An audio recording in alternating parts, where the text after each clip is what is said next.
ہم ہی نے انسان کو پیدا کیا ہے اور جو خیالات اس کے دل میں گزرتے ہیں ہم ان کو جانتے ہیں، اور ہم تو رگ جان سے بھی زیادہ اس کے قریب ہیں۔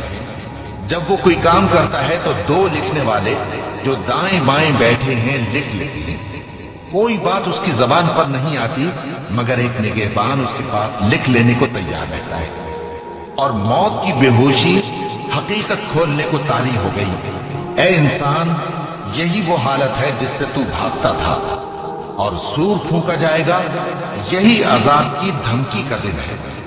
اور ہر شخص ہمارے سامنے اس حال میں آئے گا کہ ایک فرشتہ اس کے ساتھ ہانکنے والا ہوگا اور ایک اس کے اعمال کی گواہی دینے والا۔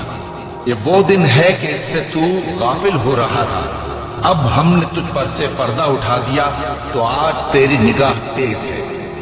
اور اس کا ہم نشیں فرشتہ کہے گا کہ یہ اعمال نامہ میرے پاس تیار ہے۔